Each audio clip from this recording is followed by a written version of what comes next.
주시겠습니다.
안녕하십니까.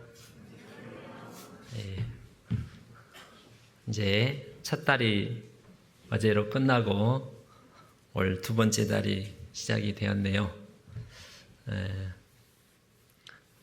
지난주에는 우리 저희 교회 중고등부 집회가 있었고 오늘 1시 반에 이렇게 복음 말씀이 전해집니다. 또 이번 주에는 또 초등부 집회 있죠. 우리 학생들과 교사들을 위해서 관심을 갖고 응원도 해주시고 기도도 해주시면 감사하겠습니다. 기도하겠습니다.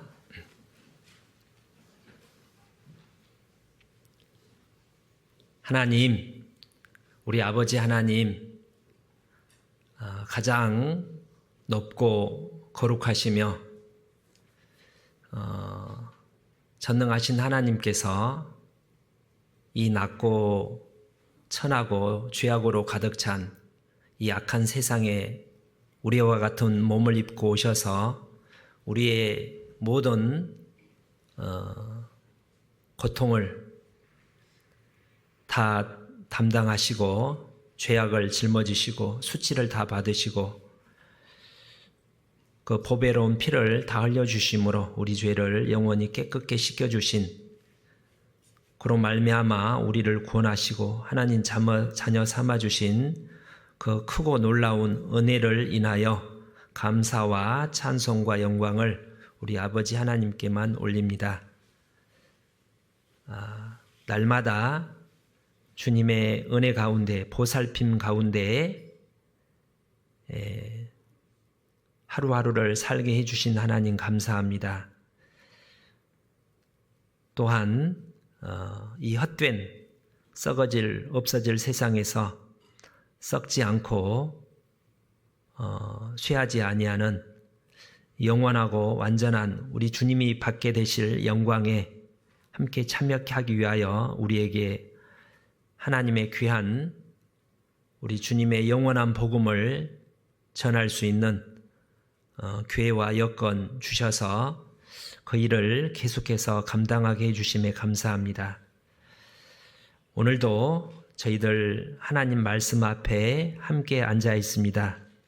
이 자리에 함께 하신 주님, 우리에게 은혜로 도와주셔서 오늘도 성령의 역사하심으로 하나님의 말씀을 우리 마음으로 받고 우리 삶 가운데 온전히 이룸으로 말미암아 하나님께는 영광이 되고 또 주님의 크신 역사가 나타나며 우리에게 큰 유익과 기쁨이 되도록 도와주시기를 부탁을 드립니다. 여러 가지 이유로 함께하지 못한 연약한 또 실족해 있는 형제 자매를 또 이 시간 마음으로 기억하며 위하여 기도합니다. 주님, 우리 하나님의 구원의 사랑을 생각나게 하시고 또 교제 가운데 함께 있던 은혜와 평강, 기쁨을 생각나게 하셔서 하나님 말씀 앞에 교제 앞에 돌아와 함께 주님을 섬길 수 있는 은혜 베풀어 주시옵소서.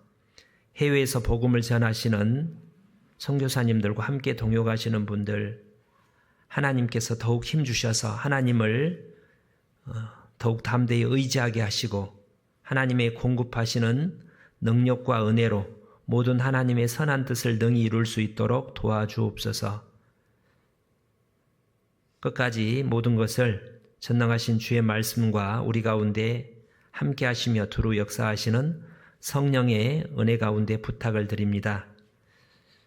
우리를 사랑하시고 늘 함께 하시는 우리 구주 예수님 이름으로 기도 올립니다. 아멘. 창세기 16장 보시겠습니다. 신약성경 19페이지.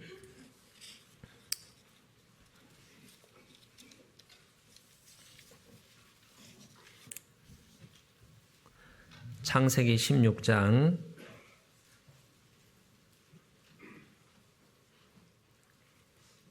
7절.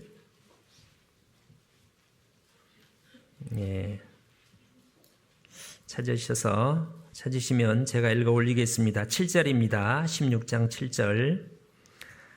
여호와의 사자가 광야의 샘 곁 곧 술길 샘물 곁에서 그를 만나 가로되 사라의 여종 하가라 내가 어디서 왔으며 어디로 가느냐. 그가 가로되 나는 나의 여주인 사례를 피하여 도망하나이다. 여호와의 사자가 그에게 이르되 내 여주인에게로 돌아가서 그 수하에 복종하라. 여호와의 사자가 또 그에게 이르되 내가 내 자손으로 크게 번성하여 그 수가 많아 셀 수 없게 하리라.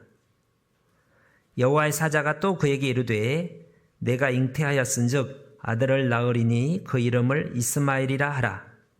이는 여호와께서 내 고통을 들으셨음이니라. 그가 사람 중에 들나귀 같이 되리니 그 손이 모든 사람을 치겠고 모든 사람의 손이 그를 칠지며 그가 모든 형제의 동방에서 살리라 하니라. 하갈이 자기에게 이르신 여호와의 이름을 감찰하시는 하나님이라 하였으니 이는 내가 어떻게 여기서 나를 감찰하시는 하나님을 배웠는고 함이라. 이러므로 그 샘을 부엘라 헤로이라 불렀으며 그것이 가데스와 베렛 사이에 있더라. 오늘 말씀의 주제는 그 13절에 있는 감찰하시는 하나님, 이렇게 정해봤습니다. 제가 두 개의 조모임에서 이 말씀을 드렸는데 전체 앞에서 함께 나누는 게 좋겠다 싶어서 좀 자세히 살펴보고자 합니다. 지난주에 뭐 배운 거 기억나시나요? 하나님 이름이 많이 있는데 지난주에는 엘yon, 엘이 이스라엘 말로 하나님이랍니다. 하나님. 그래서 엘ion의 하나님, 엘yon. 엘ion이 무슨 뜻이라고 기억나십니까? 지극히 높으신 하나님. 높은데, 가장 높은데, 그냥 위치적으로 높다는 게 아니라 모든 지위가 가장 최고로 높다. 그분의 뜻대로 모든 것을 다 행하신다. 그분의 선한 뜻대로 모든 걸 통치하신다. 하나님께서 허락지 아니하면 참새 한 마리도 떨어지지 않고 내 머리카락 하나도 떨어지지 않게 보살피신다는 겁니다. 그러니까 하나님, 우리가 이제 믿음이 부족해서 큰 일만 하나님이 개입하시는 것 같은데, 부모가 자녀의 삶에 큰 아플 때만 개입한 게 아니라 평소에 늘 지켜보고 개입을 보살피고 있는 것처럼 우연이란 우리 삶 가운데 하나도 없습니다. 아무튼 이제 경제 문제에 관해서, 물질 문제에 관해서 아브라함이 이제 멜기세덱, 구약 성경에 나타나신 예수님을 통해서 하나님의 이름 중에 하나가 엘ion이라는 걸 알고 소돔 왕이 간사하게 베푼 모든 재물의 유혹을 단칼에 거절했죠. 하나님만 의지하고 내가 하나님께 모든 것을 맡기고 살겠다. 그가 나를 부하게 하면 나를 부하게 될 것이고 그가 가난하게 하면 나는 가난하게 될 것이고 어떤 형편이든지 자족하기를 배우면서 내게 능력 주시는 자 안에서 내가 모든 것을 할 수 있다 하고 세상을 이기며 살아갔습니다. 이제 오늘은 또 다른 하나님의 이름, 창세기에 다음 주에는 또 다른 이름을 배우려고 생각을 하고 있는데요. 다다음 주에 오늘은 감찰하시는 하나님. 이 말씀을 아브라함에게 주신 게 아니라, 사라가 아니라 하갈이라는 여자. 오늘 그래서 말씀의 주인공은 사라, 아브라함이 아니라 하갈입니다. 하갈. 지금 상황은 좀 전에 읽었지만 상황은 뭐 그렇게 어렵지 않으니까 16장 전체가 이 하갈에 대한 얘기로 채워져 있습니다.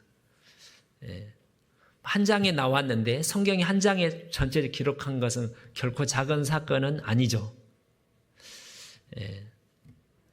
이제 하갈이 그 전후 이렇게 쭉 보면 원래 이집트, 애굽의 어떤 노예, 종으로 있다가 어떤 사유인지는 모르지만 사라가 이렇게 거두어 들여서 이집트, 애굽에서 가나안 땅으로 돌아올 때 함께 데리고 나왔습니다.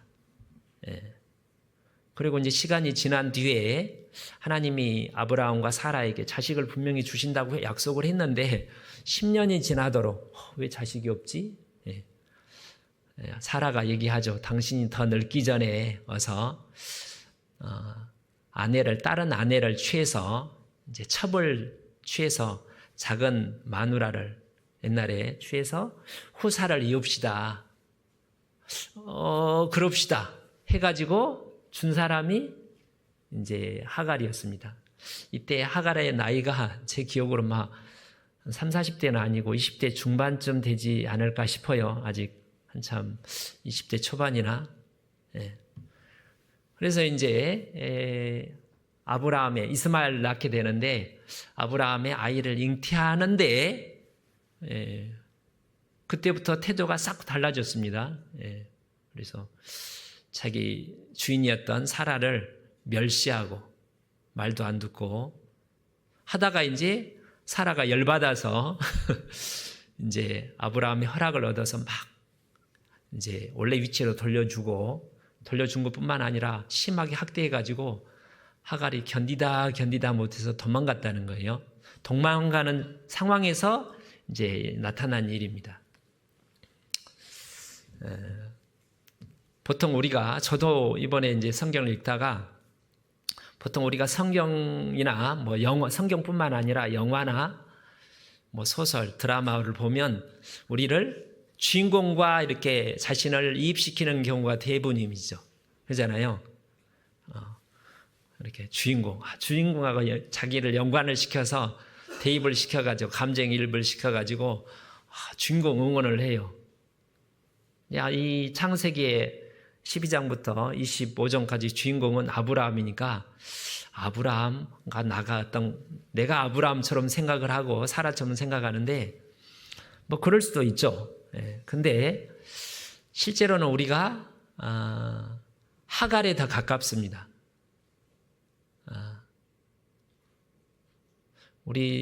하갈이 그렇게 지체 높은 아주 인격이 훌륭한 사람은 아닌 것 같잖아요. 근데 영적으로 하갈도 구원받은 하나님의 자녀입니다. 영적으로 구약시대에는 구원을 받아야 안 그게 뚜렷하지 않는데 하나님이 직접 나타나서 여호와의 사자가 구약에 가끔씩 나타나신 예수님입니다. 직접 말씀을 하시고 복을 내리시잖아요. 그걸 보면 하나님의 자녀입니다. 우리가 하나님의 자녀가 아브라함처럼 또 모세처럼 바울처럼 요셉처럼 그런 막 탁월한 다니엘처럼 이야 대단하다 그런 하나님의 자녀도 있지만 그런 사람은 전체 중에 우리가 닮고는 싶은데 소수입니다. 우리 가운데서도 저도 이제 아브라함처럼 살고 싶고 본받고 싶기는 하지만 아브라함보다는 하갈에 가까운 거예요. 우리 대다수가. 그래서 쭉 성경 읽어보면 하갈 별 볼 일 없는 여자네. 좀 경박한 여자죠. 아니 주인 종으로 있다가 이제 사라에게 이제 총애를 받고 아브라함 아이를 잉태했다고 갑자기 태도가 이렇게 돌변한 거잖아요. 그러다가 이제 사라한테 찍혀서 쫓겨난 그렇게 믿음은 있는데 믿음이 크지는 않는 여자입니다. 제가 이번에 처음으로 내가 하갈에 무척 가깝다. 뭔가 하는 것 같으면 금방 마음이 높아져 가지고 하나님 앞에서는 안 그렇지만 다른 사람들을 형제 자매를 볼 때 제가 정중하게 예수님을 지극히 작은 자에게 하나에게 한 것이 내게 나에게 한 거라고 그랬잖아요. 우리 교회에 가끔씩 이제 이방인도 찾아오고 우리 형제 자매 가운데도 이제 봉사회장님도 있고 어머니장 청년회장도 있지만 이렇게 이제 여러 가지 어려운 여건에 있는 어떤 외모로 봐서 분들이 오는데 제가 느끼실지 모르겠어요. 저도 가끔씩 요즘 보면 내가 참 한 분 한 분을 참 이렇게 예수님을 뵙는 것처럼 예수님께서 지극히 작은 자 하나에게 아주 정중하게 다가가서 차별하지 않고 외모로 사람을 취하지 않고 아주 따뜻하게 대해야 되는데 가끔씩 내가 이렇게 너무 내 행동이 또 마음으로 정중하게 귀하게 대접하지 못하고 함부로 대하는 모습을 그 전에도 그랬겠지만 더 유독 많이 이렇게 돌아보게 됩니다. 하갈만 그런 게 아니라 제가 하갈에 가깝다는 거예요. 아브라함은 창세기 25장에 보면 그때 아브라함 나이가 한 175세 돌아가셨으니까 그때 그 가나안 땅 사람들이 우리 어르신은 우리 사는 민족이 다른데도 큰 어르신이라고 뭐 이렇게 이제 존중하고 했는데도 아브라함이 거기 보면 무릎을 꿇고 뭐 부탁을 할 때 무릎을 꿇고 엎드려서 부탁해요. 한 150살 되신 분이 그 연세에 젊은 사람도 아니고 굉장히 정중하잖아요. 그때 아브라함이 이 성경에 보면 처음에는 제가 뭐 몇 명 데리고 있는 아버지인 줄 알았더만 그게 아니라 360 몇 명, 320 몇 명을 데리고 전쟁에서 승리할 정도면 그 가족들 딸리면 식솔들이 몇천 명 되는 거예요. 지금 몇천 명은 뭐 큰 게 아닌 것 같지만 그때는 인구가 작았기 때문에 지금 한 군을 다스리는 굉장히 유력한 사람입니다. 그런데 아주 모든 사람을 지나가는 나그네가 다가오는데 오니까 창세기 보면 처음에 나중에 그 천사 두 사람이 있고 그 중에 한 명이 예수님이었죠. 세 사람이 오셨는데 나무 그늘에 쉬고 있다가 막 달려가서 무릎을 꿇고 정중하게 대하잖아요. 처음에는 몰랐어요. 이게 하나님인지 아닌지. 부지 중에 천사를 대접해서 복을 받았다고 되어 있는데 굉장히 모든 사람을 존경하는 우리 주 예수님을 닮은 사람이잖아요. 근데 제가 그렇지 못한다는 거예요. 이 하갈이 그러니까 믿음이 그렇게 좋은 사람은 아닌 겁니다. 나중에 이 하갈이 2번을 애굽으로 도망가려고 그래요. 이제 이때 이렇게 이제 주인 사라가 학대를 하니까 그 도망가던 섬에서 만나는데 그 섬의 위치가 지도로 보면 애굽 쪽으로 가는 길이 있어요. 고향으로 가려고 하는 겁니다. 고향이 어디예요? 고향이 애굽이에요. 그곳에 친구들이 있었는지 부모가 있었는지는 모르지만 애굽이라는 게 세상이잖아요.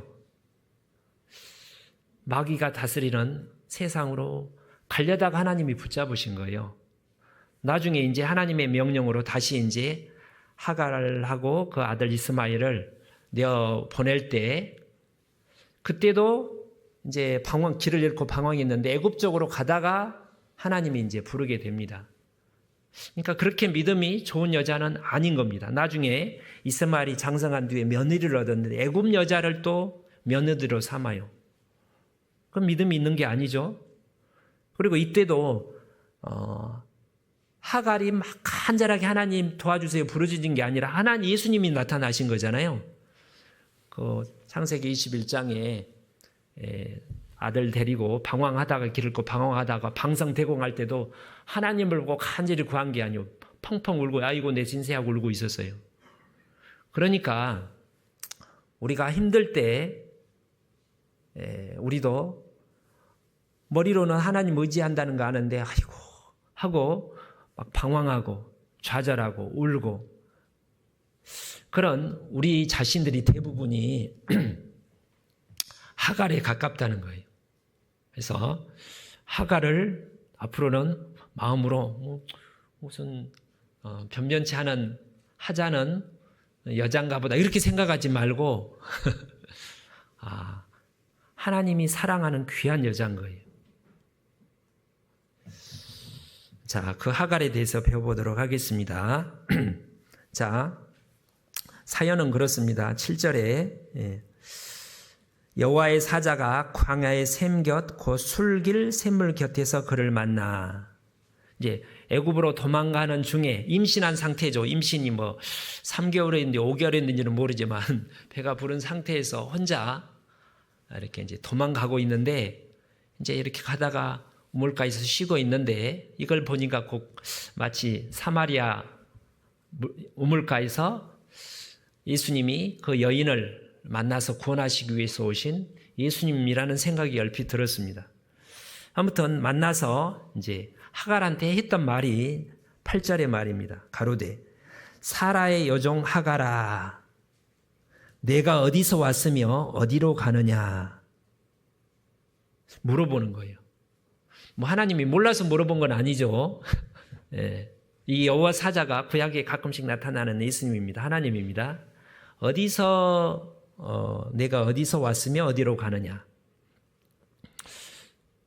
가끔씩 이런 하나님이 물어볼 때 아담아 어디 있느냐 하나님 몰라서 물어본 게 아니잖아요. 왜 죄 짓고 여기 있냐 이 말입니다. 엘리야가 이제 도망가 가지고 나를 죽여 주십시오 이렇게 했을 때 저기 엘리야야 왜 여기 있느냐 물어볼 때 몰라서 물어본 게 아니잖아요. 자기의 위치와 신분을 이제 깨닫게 하고 할 일을, 하나님의 뜻이 무엇인지 어떻게 해야 될지를 가르쳐주기 위해서 질문하는 거죠. 자, 여기 질문에서 첫 번째, 내가 어디서 왔으며, 자, 어디서 왔으며, 우리 전도 집회 때 인생의 목적을 알려면 내가 어디서 와서 어디로 가는지 알아야지 자기 인생의 목적이 생긴다고 그랬죠. 예. 하갈이 어디서 왔어요? 자, 하갈. 지금 학대를 여주인 사라의 학대를 견디지 못해서 도망간 하갈이 어디서 왔는가? 하갈이란 말이 이제 1절에 보시면 16장 1절 아브라함의 아내 사레는 생산치 못하였고 그에게 한 여종이 있으니 애굽 사람이요 이름은 하갈이라. 근데 하갈이라는 말이 이스라엘 말로 도망치는 사람이라는 뜻이래요. 원래 이름이 하갈이었는지 나중에 이제 아브라함과 사라가 이름을 새로운 이스라엘 히브리 말로 하갈이라고 지어줬는지는 모르겠어요. 아무튼 성경에는 하갈이라고 나와요. 이 이름을 통해서 보면 그 하갈의 신분이 아주 지체 높은 집안의 아가씨가 아니라 애굽 이집트의 노예로, 옛날 노예는 뭐 사람 취급을 못 받은 노예의 신분임을 일단 알 수 있습니다. 근데 어느 귀족 집안의 노예였는지 부잣집의 노예였는지 아니면 이집트 파라오의 노예였는지는 알지 못하지만 제 짐작입니다. 아무튼 노예인 건 확실하고 무슨 일로 견디다 못해서 도망쳤던 것 같아요. 이게 제 추정이에요. 하도 힘들게 하니까 견디서 도망가다가 이제 그때 아브라함과 사레가 기근을 피해서 이제 그 가나안 땅에 애굽에 머물렀을 때 몇 사람이 아니라 큰 가족을 데리고 이제 갔었는데 그때 어떤 하나님의 섭리 가운데 사레가 사라였을 거예요. 아브라함보다는 불쌍해가지고 도망가가지고 뭐 옷도 막 신발도 없고 막 울고 있고 벌벌 떨고 무서워 떨고 있고 주인이 잡힐까봐 너 왜 그래? 이리 와봐 무슨 일이야? 이만저만 해서 제가 그래 여기 숨어 있어 그리고 주인을 찾아가서 샀든지 많은 돈을 주고 샀든지 뭐 이렇게 노예 시장에 가다가 막 울고 있는 너무 불쌍한 이 하갈을 샀는지. 근데 하갈이라는 이름으로 보면 첫 번째이지 않을까 싶어요. 아무튼 하갈은 평민의 어떤 계집아이가 아니라 처음에 데리고 올 때는 어렸었겠죠. 제사 보기에 15 정도, 한 10대 후반 정도, 10대 중반, 중학생이나 됐을 것 같은데 그때 이제 노예였다가 사라가 돈을 사서 거두어 들인, 그냥 뺏을 리는 없잖아요. 사고 거두어 들인. 근데 여기 여종이라는 말이 이스라엘 히브리 말로 여종이라는 말이 두 가지가 입대입니다. 하나는 이제 아마라는 말은 진짜 뭐 밖에서 막 힘들게 일하는 그런 종을 이제 아마라고 그러고, 또 다른 여기서 여종은 어디 적어놨는데 다른 이름인데 뭐냐면 몸종, 그런 의미래요. 몸종. 그러니까 궁중에서 뭐 대왕 대비 왕비의 옆에서 시중 드는 종은, 신부는 종인데 상당히 그 어떤 왕비의 신임을 얻어가지고 가까이 밥도 차려주고 마님 하면서 어떻게 보면 친구처럼 지내는 아주 가까운 사이, 이런 의미로 종이라는 거예요.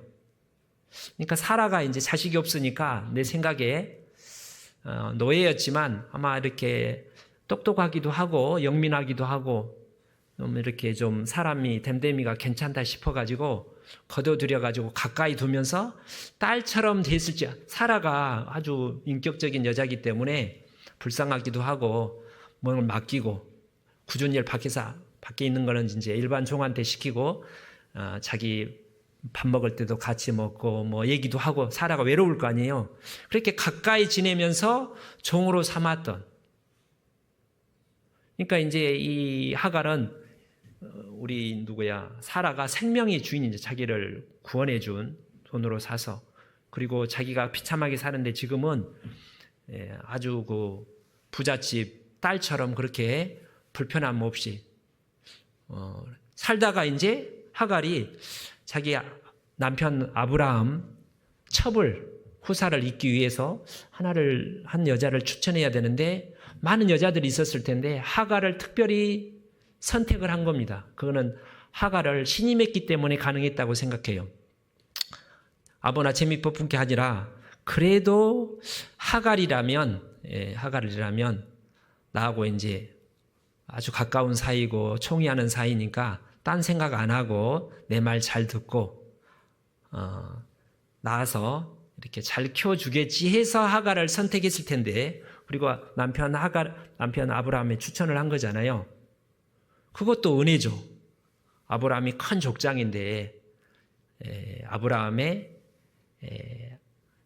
여종이지만 아내잖아요. 아내가 되고 또 나중에 이제 아브라함의 하나님의 사람, 믿음의 조상 아브라함의 아들을 잉태했다는 것도 큰 은혜잖아요. 이 모든 은혜가 물론 하나님 보로부터 왔지만 사라를 통해서 온 거잖아요. 그런데 이 사라가 어떻게 된 거예요? 자, 그 16장 참 이러면 안 되는데 4절에 아브라함이 하갈과 동침하였더니 하갈이 잉태함에 그가 자기의 잉태함을 깨닫고 그 여주인을 멸시한지라. 사람이 이렇게 바뀐 거예요. 어떻게 멸시했는지는 모르지만 이게 원어를 보니까 그녀의 두 눈에 하찮게 보임, 가볍게 봄. 전에 여주인 사라가 마님 그랬는데 눈초리가 바뀌어, 태도 눈초리가 애기도 못 난 것이 그걸 그냥 이렇게 속으로만 생각하는 게 아니라 사라가 다 이렇게 대놓고 그렇게 멸시를 한 게 분명합니다. 그 증거가 뭐냐면 사라가 그렇게 표현을 해요. 5절에 사레가 나중에 사라라고 이름을 고쳐주는데 같은 이름이에요. 사레가 아브라함에게 이르되 나의 받는 욕은 당신이 받아야 옳도다. 이 욕이라는 말이 그 하마스, 지금 그 이스라엘과 싸웠던 그 하마스 그 이름인지 모르는데 하마스랍니다. 그 뜻이 포악하다 그런 뜻이래요. 원래 뜻이 그냥 욕이라는 말은 힘들다, 전라도 말로 욕 보여, 욕이 힘들다, 수고스럽다 그런 뜻인데 이 원래 뜻이 아주 포악하다. 그러니까 이 여주인 사례를 조금 불손한 정도가 아니라 굉장히 심하게 하갈아 이리 와봐 그러면 애 많이 맞는데 왜 나 시켜? 내가 지금 아브람 아기를 가졌는데 지가 할 일이지.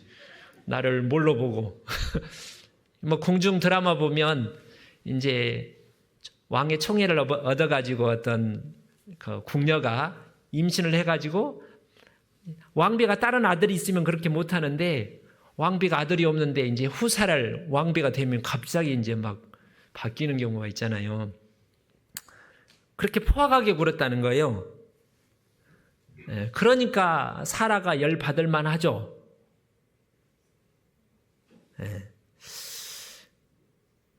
내가 나의 여종을 당신의 품에 두었거늘. 그렇게 추천해서 아브라함에게 준 사람이 사례인데 그가 자기의 잉태함을 깨닫고 나를 멸시하니 당신과 나 사이에 여호와께서 판단하시기를 원하노라. 그렇게 했는데 아브라함이 분명히 알았을 것 같은데 그냥 관여를 않고 방치했나 봐요. 아브라함이라도 불러서 그러면 안 된다 이렇게 좀 정리를 해줬으면 될 것 같은데 이제 귀한 또 이쁘게 손주 보는 것처럼 아주 지금 하갈이 엄청 나이가 이제 젊고 이쁘기도 했겠죠. 그래서 오냐오냐 하면서 그냥 무마하고 그냥 못 본 채 했던 것 같아요. 그러니까 사라가 이제 열받은 겁니다. 예. 자, 우리 이제 하갈에게 하나님이 내가 어디서 오며, 하갈은 그걸 잊어버린 거. 원래 자기가 뭔가 노예였고 뭔가 잘못해가지고 죽을 뻔했었는데 사례가 이렇게 사서 거둬들여서 이렇게 요즘까지 이렇게 높은 큰 축복을 받은, 그리고 이제 아브라함과 사례하고 같이 살면서 하나님에 대한 믿음도 이제 갖게 된 거잖아요. 하나님의 자녀도 되고 이제 천국을 향해서 가는 상황이 됐는데 그걸 잊어버린 거예요. 이제 우리에게 이제 적용을 한번 해보죠. 나는 어떻습니까? 나는 원래 어디서 왔어요? 창세기 2장에 우리는 하나님 흙으로 만들었어요. 그래서 3장에 죄 짓고 나서 너는 흙이니 흙으로 돌아갈지니라. 우리가 원래 흙이죠. 아브라함이 창세기 18장인가 19장에 보면 티끌과 같은 나라도 자기가 티끌이라고 이렇게 아무것도 아니라는 거예요. 하나님 앞에. 그러니까 하나님이 나를 구원해서 인정을 자녀로 삼아 주셨죠. 원래 우리 신분이 영적 신분이, 본래 신분이 흙이고 또 아담 안에서 태어나서 죄인으로 태어났습니다. 그렇잖아요. 에베소 2장 1절에 너희의 허물과 죄로 죽었던 너희를 살리셨도다. 우리가 구원받기 전에 우리 영혼은 죽어서 마귀의 종으로 세상 정욕을 쫓고 이 세상 풍속을 쫓고 공중의 권세자를 따랐으니 지금 불순종의 아들들 가운데 역사하는 영이라. 전에는 우리도 다 그 가운데 행하여 육체의 욕심을 따라 육체와 마음에 원하는 것을 하여 다른 이들과 같이 본질상 진노의 자녀였어요. 하나님의 진노를 받고 지옥으로 달려가는 상황에서 하나님이 우리를 섭리 가운데 불러주셔서 복음을 듣게 하고 또 도와주셔서 믿고 구원받게 해주신 거잖아요. 원래 우리 신분이 비참한 마귀의 종이었습니다.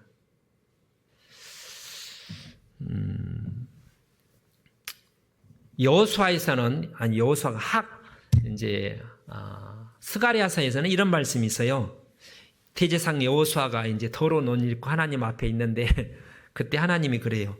불에서 꺼낸 거슬린 나무가 아니냐? 생나무 이렇게가 아니라 이렇게 옛날 뭐라고 그러죠 이걸? 불쏘시개, 빗땅이라고 그랬는데 제 고향에서는 빗땅. 요만한 길이 큰 거 막 무슨 짝대기도 아니고 요만한, 너무 길면 안 되죠. 요만한 게 가지고 두께도 뭐 손가락만 해가지고 이렇게 불을 뒤집는 빗땅 들어보셨어요? 아무튼 이게 쌩쌩한 것도 아니고 이제 이렇게 불에다 넣다 가니까 앞에랑 불이 붙으면 톡톡 끄잖아요. 그를 꺼가지고. 요런 지옥에서 타야 할 우리를 이제 나중에 옷을 벗기고 거룩한 옷을 입는데 우리 신분이 그랬다는 거예요. 자, 한번 찾아보겠습니다. 사무엘하 9장을 보겠습니다. 사무엘하 9장. 자, 이걸 본문으로 잡으시고 사무엘하 9장.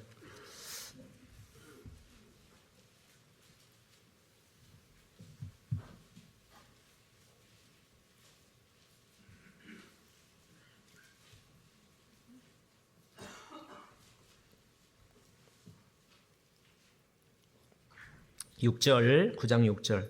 사울의 손자 요나단의 아들 무비보셋이 다윗에 나와서 엎드려 절하매 다윗이 가로되 무비보셋이여 하니 대답하되 주의 종이 여기 있나이다. 다윗이 가로되 무서워 말라. 내가 반드시 내 아비 요나단을 인하여 내게 은총을 베풀리라. 내가 내 조부 사울의 밭을 다 내게 도로 주겠고 또 너는 항상 내 상에서 먹을지니라. 저가 무비보셋이 절하여 가로되 이 종이 무엇이간데 이 종이 무엇이간데 왕께서 죽은 개 같은 나를 돌아보시나이까. 성경의 개는 요즘 애완견이 아니라 아주 이제 좀 길에서 돌아다니는 뭐 이렇게 똥개, 이제 아주 천하다 이런 말입니다. 성경에서는 다윗도 그런 표현을 한 적이 있습니다. 개 같은 나를 왜 쫓아다닙니까? 사울왕한테. 별거 아니라는 거예요. 근데 무브에서 자기를 그냥 개도 아니고 죽은 개 같은 나를, 원래 이제 그 옛날 왕조가 바뀌면 새로운 왕은 전 왕조의 후손들을 싹 진멸합니다. 우리 중국도 그렇고 우리나라 조선 이성계도 이렇게 이제 조선을 세워서 왕건의 후손 왕씨들을 막 다 죽여서 어디 산으로 숨고 성도 바꿔가지고 막 그랬다잖아요. 뭐 동서고금을 막나라고 대부분 그랬습니다.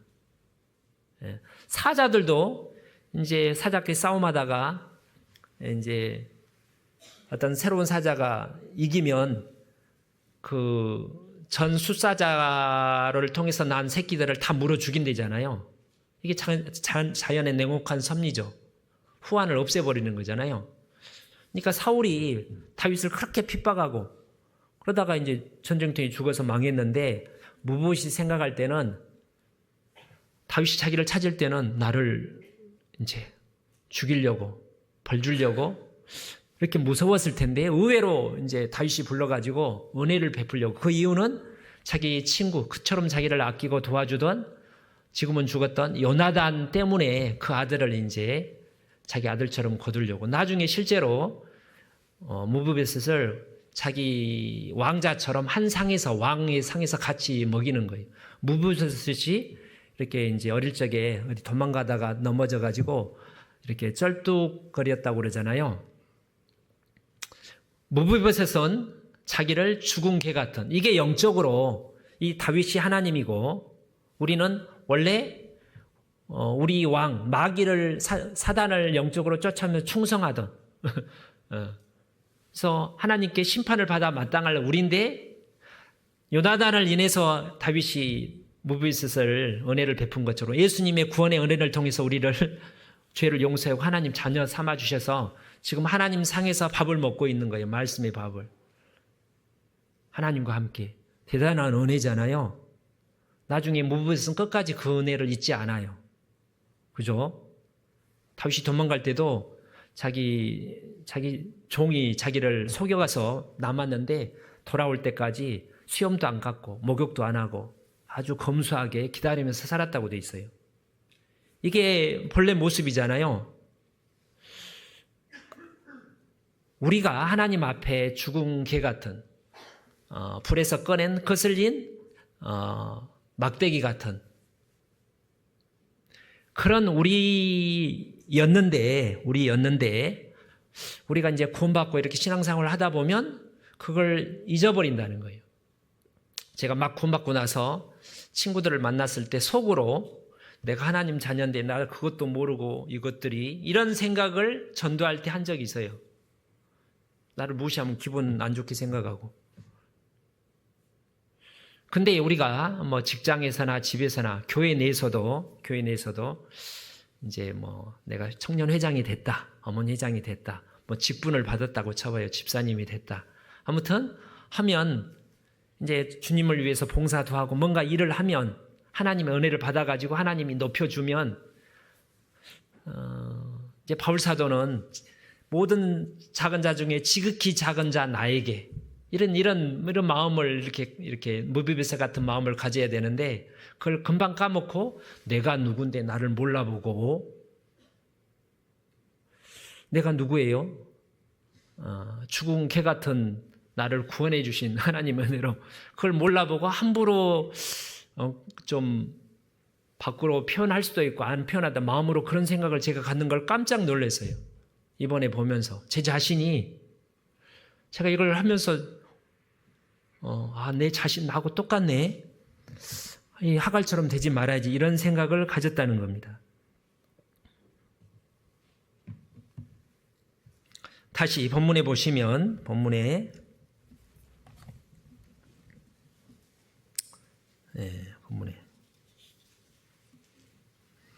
8절 내가 어디서 왔으며 어디로 가느냐. 어디로 가고 있어요?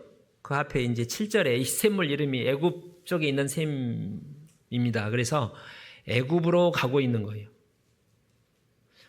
그거는 이제 뭐 그래도 노예였지만 그곳에 가면 옛날 주인이 있을지 모르고 또 옛날 친구들도 그래도 말도 애굽 말하고 좀 다를 거 아닙니까? 그래서 그곳에 가면 그래도 낫겠지.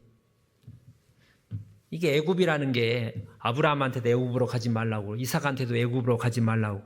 요셉을 보는 것은 요셉이 스스로 간 게 아니라 하나님이 섭리 가운데 이제 팔려서 간 거고, 하나님이 전도로 가기 전에 스스로 세상으로 가면 안 되잖아요. 힘들다고. 근데 자기 옛날 그 마귀, 옛날 이집트 사람들, 이스라엘 사람들도 애굽에서 나온 뒤로 힘들기만 하면 애굽으로 돌아가. 그때가 좋았는데 그때는 마늘도 먹고 뭣도 먹고 그때 파티도 하면 재밌게 지냈는데 맨날 만나만 먹고 불평하다고 혼났잖아요. 그런 것처럼 이 하갈이 다시 그 마귀 지배하래. 구약시대의 구원은 지금처럼 뭐 없어지나 이렇게 뭐 계속 유지되는 게 아니라 이렇게 변하는 그런 구원입니다. 하나님이 성령이 내주하는 성령이 아니라 들어갔다 나갔다 하는 거예요. 애굽으로 가면 영원한 멸망으로 가는 거예요. 지옥으로.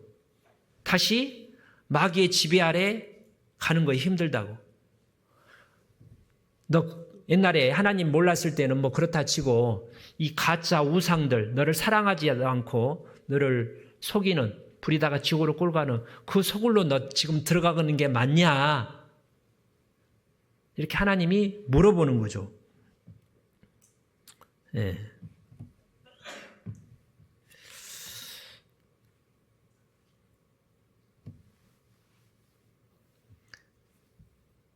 다시 그래서 이제 사라가 말합니다. 하갈이 말합니다. 그가 가로되 나는 나의 여주인 사레를 피하여 도망하나이다.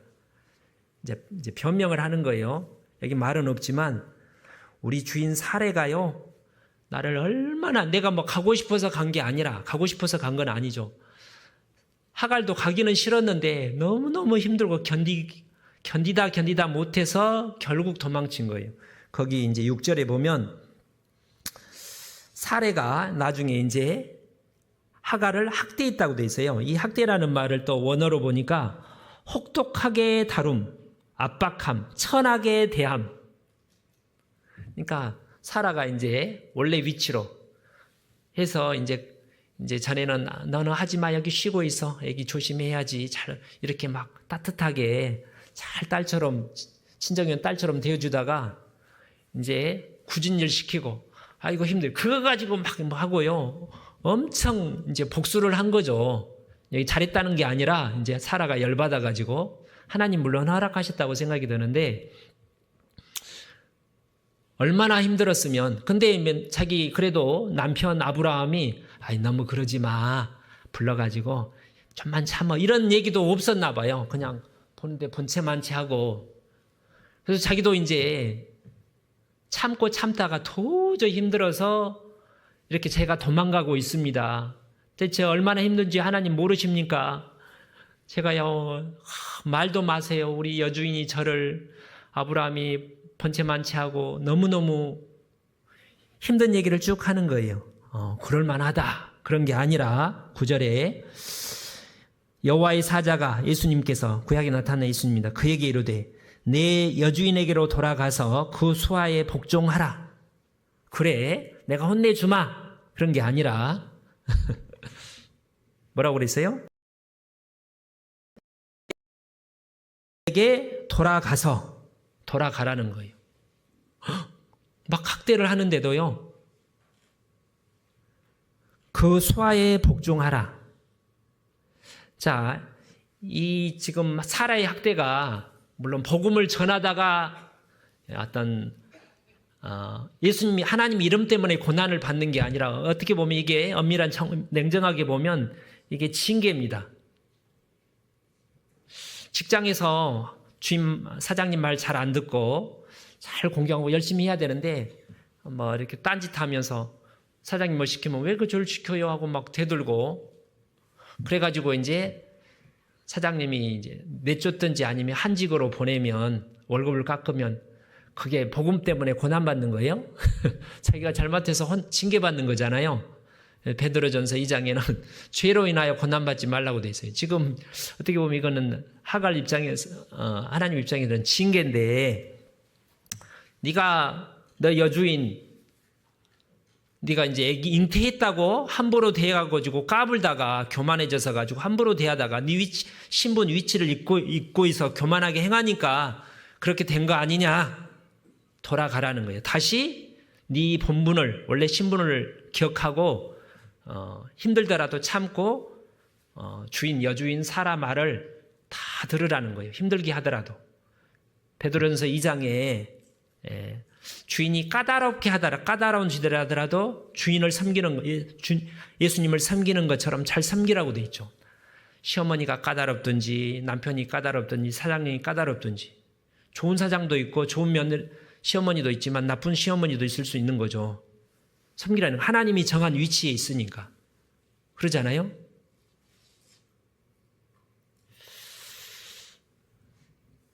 여기 처음에 부를 때 그래서요, 8절에 보면 가로되 사라의 여종 하가라 이렇게 불렀잖아요. 이거 신분을 일러준 거예요.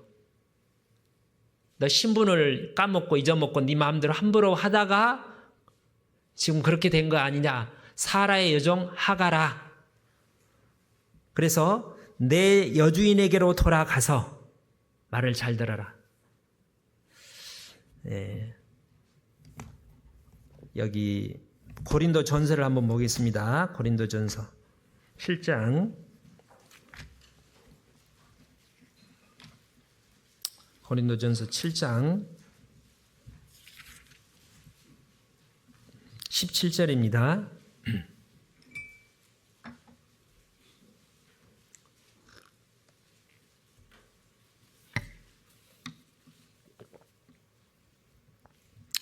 오직 주께서 7장 17절입니다. 오직 주께서 각 사람에게 나누어 주신 대로 하나님이 각 사람을 부르신 그대로 행하라. 내가 모든 교회에서 이같이 명하노라. 할례자로 부르심을 받은 자가 있느냐? 무할례자가 되지 말며, 무할례자로 부르심을 받은 자가 있느냐? 할례자가 되지 말라. 할례 받는 것도 아무것도 아니요 할례 받지 아니하는 것도 아무것도 아니로되 오직 하나님의 계명을 지킬 따름이니라. 같이 읽어볼까요? 각 사람이 부르심을 받은 그 부르심 그대로 지내라. 21절은 제가 읽겠습니다. 내가 종으로 있을 때 부르심을 받았느냐? 염려하지 말라. 그러나 자유할 수 있거든 차례를 사용하라.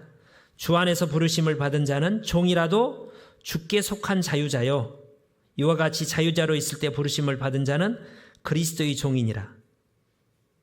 너희는 값으로 사신 것이니 사람들의 종이 되지 말라. 형제들아, 각각 부르심을 받은 그대로 하나님과 함께 거하라. 지난주에도 제가 이제 말씀 중에 하나님이 우리를 그분의 주권에 따라 하나님이 독일을 이렇게 큰 거 작은 거 귀한 거 싼 거 막 만들고 싶은 거 만드는 것처럼 하나님이 어떤 사람은 여자로 남자로, 건강한 사람으로 약한 사람으로, 또는 어떤 장애인으로, 그다음에 뭐 요즘에 무슨 금대죠? 금수저로 하든지 흙수저로 하든지, 하나님이 내가 어릴 적 태어날 때 왜 나는 이렇게 가난한 우리 아버지 밑에서 태어나서 이렇게 힘들까? 내가 그게 이제 불만이었는데 그게 하나님은 그렇게 정하셨다는 거예요. 어떤 사람은 왕자로 태어나잖아요. 왕자로. 어떤 사람은 노예로 태어나요. 그러면 노예로 태어난 사람은 하나님 이거 너무 불공평하지 않아요. 죄 때문에 그렇게 된 거예요. 원래 애동사는 그런 게 아닌데 죄 때문에 이 세상이 하나님이 고난을 병도 능능도 허락하신 게 그렇게 힘들게 해야지 하나님을 찾으니까. 그래서 구원을 받으면 이제 멸시하고 열등감 있고 부러워하고 시기질투하는 게 아니라 자기 낮은 사람은 자기가 이렇게 종이라도, 나는 종이에요. 노예도 하나님의 자녀잖아요. 영적으로 하나님 자녀로 당당하게 살라는 거예요. 외적으로는 종이지만 내적으로는 자기가 왕자일지라도 외적으로 세상에서 신분이 왕자지 하나님 앞에는 종인 거예요. 또 이 노예나 왕이나 하나님 앞에 똑같습니다. 하나님 외모로 평가하지 않는다고 그랬잖아요. 그죠? 하나님이 사레를 더 귀하게 여길까요? 하갈을 더 귀하게 여길까요? 똑같이 귀하게 여기는 거예요. 하나님이 그분의 주권에 따라 위치를 다르게 준 것뿐입니다. 그러잖아요. 그래서 내가 있는 현재 위치, 뭐 좋을 수도 있고 좋은 위치에 있는 사람, 시간도 많고 사는 형편도 여유가 있고 건강하고 이런 사람은 하나님께 감사하게 잘 10달란트 받은 사람처럼 잘 활용하면 되는 거예요. 근데 1달란트, 나는 몸도 약하고 시간도 없고 나이도 들었고 뭐 여건도 안 좋아요. 그러면 그것도 그 위치에서 하면 되는 거예요. 하나님 앞에 똑같은 상을 받는 거잖아요. 근데 하갈은 그걸 잊어버린 거예요. 그래서 내 여주인에게로 돌아가서 그 수하에 복종하라 이렇게 얘기를 한 겁니다. 베드로전서 3장을 보겠습니다. 베드로전서 3장.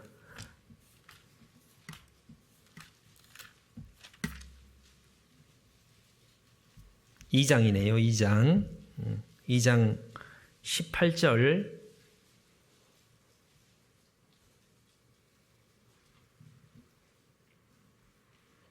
사환들아, 범사에 두려워함으로 주인들에게 순복하되 선하고 관용하는 자들에게만 아니라 또한 까다로운 자들에게도 그리하라.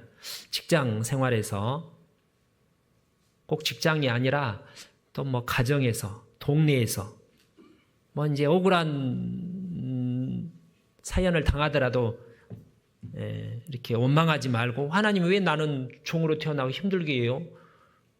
그렇게 하지 말고 하나님이 정한 위치에서 순복하라는 거예요. 그래서 주인에게 순복하는 게 하나님께 순복하는 거죠. 아내는 남편에게 순복하는 게 하나님께 순복하는 거예요. 하나님이 정한 질서 위치가 있기 때문에 애매히 고난을 받아도 하나님을 생각함으로 슬픔을 참으면 이는 아름다우나 죄가 있어 매를 맞고 참으면 무슨 칭찬이 있으리요. 하갈은 그런 경우에 해당이 되는 거죠. 어떻게 보면. 그리고 원래 노예로 태어난 것은 뭐 죄 때문에 태어난 것은 아니고 하나님 섭리 가운데 하갈이 여종으로 태어났기 때문에 구원받았을 수도 있는 거예요. 여종으로 안 태어나가지고 양갓집에서 태어났으면 아브라함 구원을 못 받았고 그냥 지옥 갈 가능성이 크죠. 오직 선을 행함으로 고난을 받고 참으면 이는 하나님 앞에 아름다우니라. 예수님도 이 세상에 그렇게 21절에 이를 위하여 너희가 부르심을 입었으니 그리스도도 너희를 위하여 고난을 받으사 종으로 오셔서 지극히 낮아지셔서, 그래서 예수님을 종이라고 그러셨습니다. 너희에게 본을 끼쳐 그 자취를 따라오게 하려 하셨느니라. 자, 이거를 우리 교회에 적용해 볼 수도 있다고 생각합니다. 직장뿐만 아니라 교회에서도 이제 위치가 우리 이제 봉사회장님, 어머니 청년회장님, 구역장님, 목사님 저도 있고 이렇게 딱 있잖아요. 나는 직분도 없고 이제 여러 가지 여러 가지 외적인 조건이 좋지 않아요. 근데 이제 우리 구역장님이 나를 자꾸 함부로 대하는 것 같아. 함부로. 그러면 마음이 상하겠죠? 왜 그래요? 정중하게 대하지 않고. 근데 목사님이 그걸 알고도 그러지 마세요. 그런 게 아니라 모를 수도 있고 아는데도 본체한테 관심도 없어. 도와주지도 않고 아브라함이 안 도와주는 것처럼. 에이, 더 이상 못 참겠네. 가면 된다고요? 안 된다고요? 안 된다는 거예요. 이게 우리에게 적용을 하면. 이게 되게 아브라함 가족이 작은 교회잖아요. 구약의 교회잖아요. 사례는 이제 그걸로 치면 우리 교회로 치면 어머니 회장이라고 할 수 있고, 이제 하갈은 이제 이제 구원받아서 모든 여건이 좋지 않아서 겨우 교제나 이제 근근히 나오는 분이라고 할 수 있는데, 하나님 볼 때는 똑같이 귀하잖아요. 다시 본문에 창세기 16장을 잡으라고 그랬죠? 10절, 16장 10절. 여호와의 사자가 또 그에게 이르되 내가 내 자손으로 크게 번성하여 그 수가 많아 셀 수 없게 하리라. 이게 축복입니다.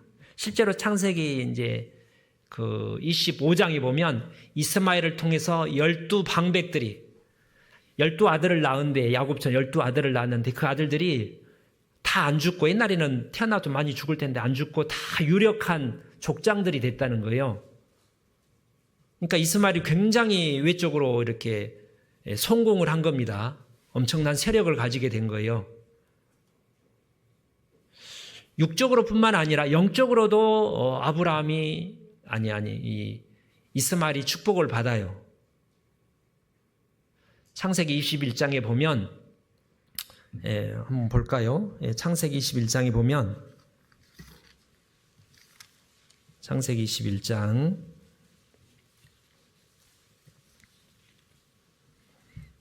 11절, 이제 나중에 하나님의 섭리 가운데 하갈과 이스마엘을 쫓아냅니다. 미워서 쫓아낸 게 하나님의 섭리 가운데 이삭과 사라의 길이 다르고 하갈과 이스마엘의 길이 다른 거예요. 우리가 똑같이 구원을 받았지만 하나님이 인도하시는 삶의 모습이 다르잖아요. 사도 요한의 길이 다르고 야고보의 길이 달랐어요. 야고보는 가장 일찍 죽었고 요한은 가장 늦게까지 살아서 고생했잖아요. 그걸 하나님이 정하신 거잖아요. 근데 이제 11절에 아브라함이 그 아들을 위하여 그 일이 깊이 근심이 되었더니, 아브라함이 물론 나중에 이삭을 낳아서 굉장히 사랑했지만 이스마엘은 사랑했을까요? 안 사랑했을까요? 사랑했죠. 친자식이잖아요. 하갈의 첩을 통해서 낳긴 하지만 13년 동안 이삭이 없었을 뿐만 아니라 조카 롯도 그렇게 사랑했는데 이스마엘을 얼마나 사랑했겠어요? 아브라함의 사랑을 받은 것은 하나님의 사랑을 받는 것과 같습니다. 하나님이 아브라함에게 이르시되 내 아이나 내 여종을 위하여 근심하지 말고 사라가 내게 이런 말을 다 들으라. 이삭에게 나는 자라야 내 씨라 칭할 것임이니라. 여기 보면 내 여종을 위하여 아이나 근심하지 말고, 걱정을 하니까 쫓아내라고 하니까 근심하지 말고 다 듣고 쫓아내라. 무슨 말이에요? 쫓아내버려. 그게 아니라 너보다도 내가 책임지고 이들을 보호하고 가장 좋은 길로 인도하겠다. 걱정하지 말라는 거예요. 그래서 아브라함이 나중에 마음으로는 아팠지만 내어 보낸 겁니다. 13절, 그러나 내 여종의 아들도 내 씨니 내가 그로 한 민족을 이루게 하리라 하신지라. 아브라함이 사라를 통해서 난 이삭만 구원받은 사람이 아니라 이삭은 특별한, 이제 예를 들어서 예수님의 족보가 된 거고, 이스마엘도 사라도 구원받은 사람이라는 거예요. 우리가 아브라함, 다윗, 이삭, 사울, 이 사람만 구원받은 사람이 아니라 이름 없는 평범한 그리스도인들 얼마나 많아요. 그렇잖아요. 그 다음에 14절에 아브라함이 아침에 일찍 일어나 떡과 물 한 가죽 부대를 취하여 하갈 어깨에 메어주고 그 자식을 이끌고 가게 하매. 갈 때 아브라함이 어떻게 갔을까요? 분명히 불러다 놓고 함께 기도하고, 하나님이 나한테 말씀하셨으니까 여보게 하갈 걱정하지 말고 하나님이 도와주실 걸세. 이스마엘아, 하나님 너와 함께 하시니까 힘들더라도 꾹꾹 이겨내고 분명히 도와주실 거야. 격려하고 축복해 줬겠죠. 그리고 하나님이 아브라함의 기도를 들었을 거 아닙니까? 근데 브엘세바 들에서 방황하더니, 이 브엘세바가 그 애굽 쪽이라니까요. 이때도 하갈이 애굽 쪽으로 가다가 길을 잃어버린 거예요. 하나님이 길을 이렇게 만들었을지 몰라요. 계속 가니까. 그러니까 하갈의 믿음은 아직 연약한 여자인 건 분명하죠. 가죽 부대의 물이 다한지라 그 자식을 떨기나무 아래 두며 가로되 자식의 죽는 것을 참아보지 못하겠다고 살 한 반탕쯤 가서, 화살이 떨어지는 거리가 한 50m 정도 된다, 100m 정도 간 데서 떨어져 가서 마주 앉아 바라보며 방송대곡하니, 하나님께 기도한 게 아니라 아이고 내 신세야, 어쩌다 나랑 이렇게 됐냐, 우리 이제 어떻게 살고. 그랬는데 17절에 하나님이 그 아이 이스마엘의 소리를 들으심으로 하나님의 사자가 하늘로서부터 하갈을 불러 가라사대 하갈아 하갈아 무슨 일이냐. 그때 갑자기 하갈이 어디서 이스마엘이 울고 있네, 그런 게 아니라 쭉 지켜보고 있었던 거죠. 안 불러도 하나님이 나타나신 게 좀 의미가 있다고 생각합니다. 무슨 일이냐, 두려워 말라. 하나님이 저기 있는 아이의 소리를 들으셨나니. 혼자 힘들다고 신음하는 소리를 하나님이 지금만 들은 게 아니라 그 전부터 듣고 있었다는 거예요. 들으셨나니. 여기 이거 붙잡고 다시 아까 16장에 보시면 16장 11절에 여호와의 사자가 16장 11절에 또 그에게 이르되 하갈에게 이르되 내가 잉태하였은즉 아들을 낳으리니 이름을 이스마엘이라 하라. 이는 여호와께서 내 고통을 들으셨음이니라. 성경에 하나님이 이름을 이렇게 붙여준 경우가 많잖아요. 야곱을 이스마엘이라, 아브라함을 아브라함으로, 사레를 사라라. 근데 처음으로 하나님이 이름을 새롭게 개명해 준 사람이 이스마엘이에요. 근데 이스마엘이라는 이름의 뜻이 나나주에 보면 하나님이 들으신다는 거예요. 뭘 들으시냐면 그 형편을, 고통을 들으신다는 거예요. 지금도 듣고 앞으로도 평생 동안 들어주겠다, 도와주겠다, 어려움 항상 도와주겠다, 그런 의미입니다. 이게 큰 축복인 거예요. 그 약속대로 부르지도 않은데 신음하고 있으니까 아이고 하고 방성되고 있으니까 하나님이 나타나셔서 축복한 거잖아요. 다시 21장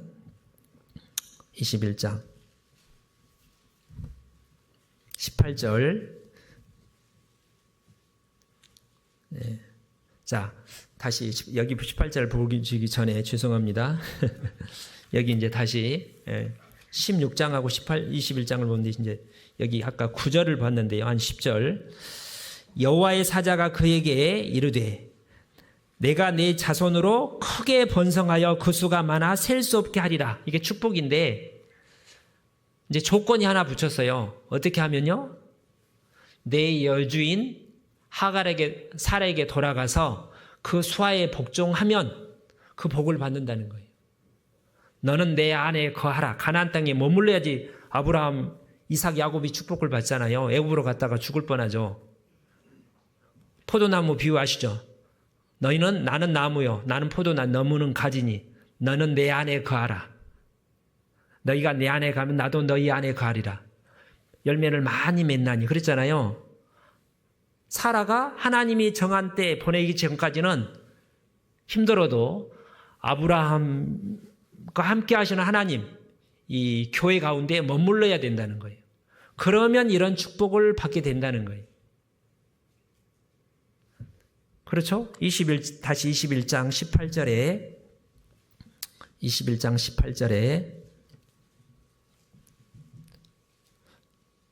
일어나 아이를 일으켜 내 손으로 붙들라. 그로 큰 민족을 이루게 하리라 하시니라. 자, 하나님이 이 하갈에게 새로운 임무를 주셨어요. 아주 중요한 임무인데 그거는 지금 이스마엘이 13살 정도 되는데 13살, 14살인가 이 정도 되는데 아직 중학생 1학년, 1, 2학년이잖아요. 아직 어리잖아요. 믿음도 어리고. 하나님이 하갈에게 중요한 직분을 맡긴 거예요. 이삭을 돌보는 것만 중요한 게 아니라 이삭을 교육하고 신앙으로 교육하고 믿음의 사람으로 키우는 것도 중요하지만 이스마엘을 키울 사람이 이제 남편 아브라함 없이 혼자 하갈이 과부로서 홀로 어미로서 아들을 신앙적으로 하나님의 사람으로 잘 키워야 될 거 아니에요. 나중에 이스마엘이 죽었을 때 표현이 나와요. 그 창세기 25장에 보면 이스마엘이 기운이 지나요. 충분히 하나님이 정한 생명을 다 누리고 살다가 지나여 자기 열조에 돌아갔더라. 열조가 누구예요? 자기 조상 아브라함, 하나님께 돌아갔다는 거예요. 물론 이스마엘의 후손들이 나중에 이삭의 후손만큼은 축복을 덜 받지만 이삭의 후손은 다 축복받은 게 아니잖아요. 그 가운데서도 별 에서 같은 사람도 나오고 하나님을 대적하는 사람도 나왔는데 이스마엘과 후손들도 영적으로 이방인보다는 많은 축복을 받았다는 거예요. 그 중요한 일이 있으니까 어떻게는 이제 낙심하지 말고 절망하지 말고 방황하지 말고 주저앉아 울지 말고 일어나 걸어라 내가 새 힘을 주리니 뭐 그런 것처럼 일어나 아이를 일으켜 너 혼자 일어나서 가지 말고 지금 야 이스마엘아 하나님이 우리 함께한다 도와준다 가자 아이를 일으켜 자기가 일어나야지 다른 사람을 일으켜 세울 거 아닙니까? 그러니까 어머니 회장님 저만 뭐 형제 자매를 복음을 전하고 돌보는 게 아니라 우리 중에 지극히 작은 형제라도 다른 분들을 자기가 믿음 가운데 서면 다른 더 연약한 형제 자매를 위로해주고 격려되어 기도도 해줄 수 있는 거예요. 그것도 귀해요 안 귀해요? 그 믿음의 분량에서는 아주 귀한 거예요. 그러잖아요.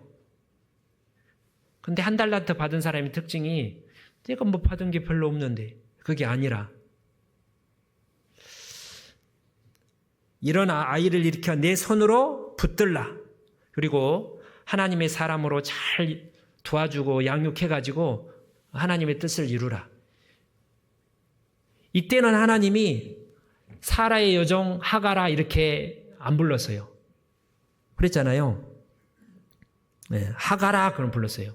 이제 신앙의 독립을 한 거죠. 네, 이게 축복이라는 겁니다. 19절 하나님이 하갈의 눈을 밝히심에 샘물을 보고 가서 가죽 부대에 물을 채워다가 그 아이에게 마시었더라. 그 전에 이렇게 우물이 있었는데 잘 안 보이는 애 있었나 봐요. 없던 우물이 생긴 건 아니고 뭔가 이렇게 좀 이렇게 구석진 곳에 있어서 그랬는지 굶어 죽은 줄 알았더만 목말라 죽은 줄 여기 우물이 있네. 마시고 힘을 기력을 찾고 이제 갔다는 거죠. 20절에 하나님이 그 아이와 함께 계심에 이 표현은 창세기 39장에 하나님이 요셉과 함께 하심에 하고 똑같은 표현이에요. 하나님이 이삭만 함께 한 게 아니라 이 이스마엘과 함께 하심에 함께 하여 가지고 하나님이 사람으로 산 거예요. 자, 이렇게 하려면 다시 본문 창세기 16장을 보겠습니다. 16장.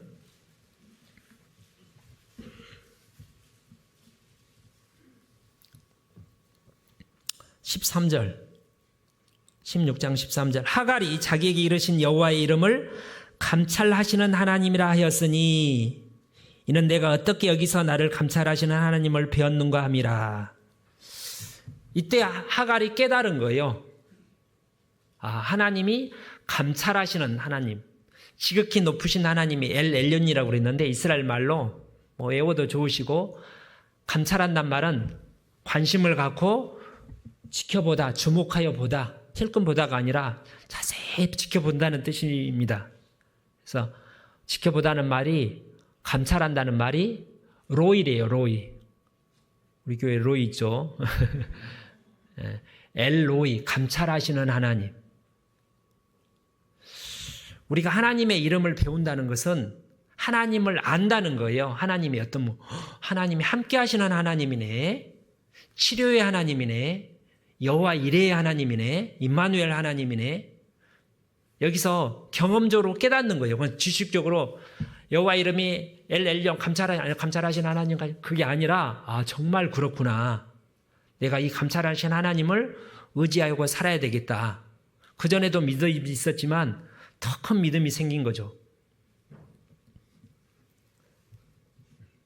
네.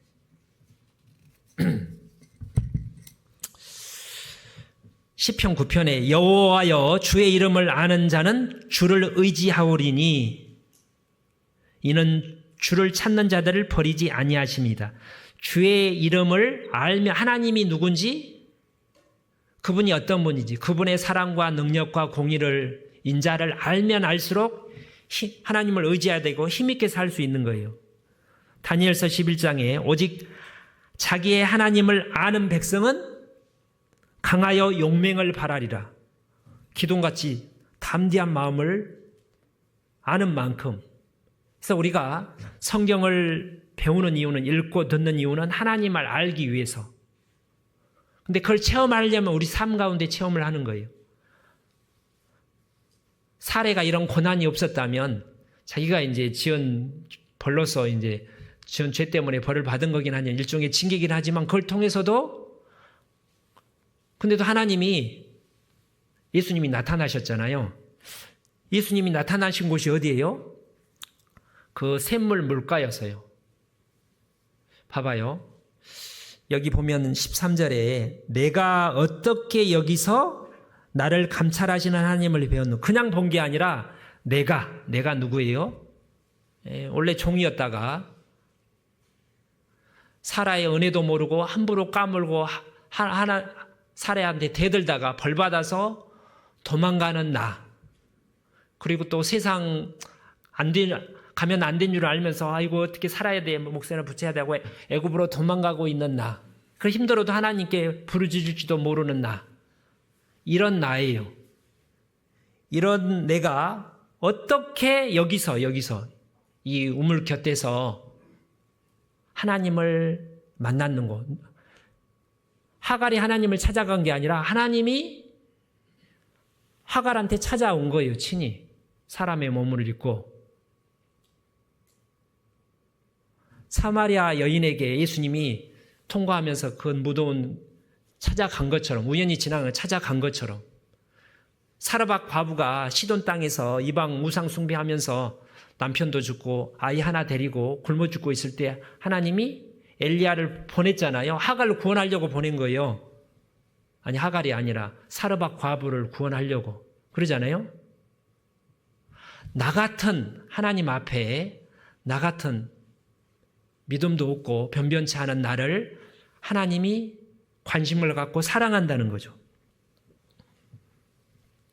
하나님은 아브라함만 사랑하고 모세, 다윗, 요셉, 다니엘, 바울과 같은 위대한 사도들만 관심을 갖고 사랑하고 함께 하시는 게 아니라 구원받은 하나님의 자녀라면 비록 믿음이 너무 약해가지고 하나님을 원망하고 방황하고 하나님께 기도할 힘이 없을지라도 하나님이 늘 지켜보고 계시고, 부르지 않는데도 불러서 하나님이 나타난 게 아니잖아요.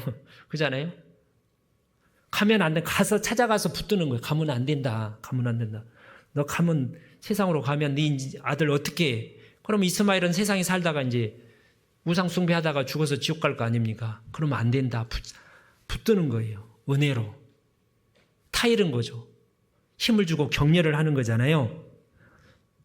그래서 나 같은 사람을 하나님이 이렇게 관심을 갖고 지켜보시고 계속 격려하시고 위로해 주신다니 너무 감사합니다. 그래서 감찰하시는 하나님이라는 거예요.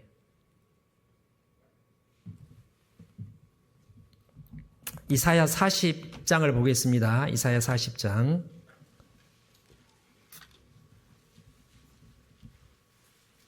27절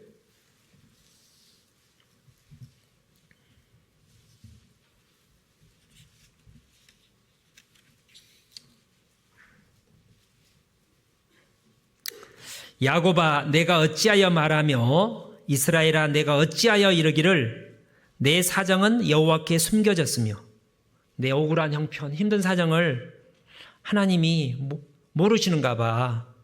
원통한 것은 내 하나님에게서 수리하심을 인정할 하나님이 나를 알아보지 수리하심을 받지 못한다고 하느냐? 이게 반어법이잖아요. 하나님이 다 보고 다 알고 있다. 창세기 31장에 보면 이제 야곱이 이렇게 이제 자기 고향으로 돌아갈 때 몰래 숨어서 도망가잖아요. 그때 이제 자기 삼촌 라반이 이렇게 이제 추격을 하게 되는데 그때 라반이 10번이나 막 야곱을 속이고 품삯도 안 주고 이렇게 사기를 쳤는데 그때 야곱이 이런 얘기를 합니다. 하나님이 나의 모든 억울한 사정을 다 감찰하셨다. 감찰하셔서 나를 보호하시고 도와주셨다. 하나님은 감찰하시는 분이에요. 자, 제가 여러분의 어떤 형편이 있는지 제가 잘 모르죠. 구역장님, 저장님도 조금 아는 거지 다 사정을 어떻게 알겠어요. 근데 하나님은 다 보고 도와주신다는 거예요. 지켜보고 계신다는 거예요. 자, 한 장 넘겨보시면 41장 14절.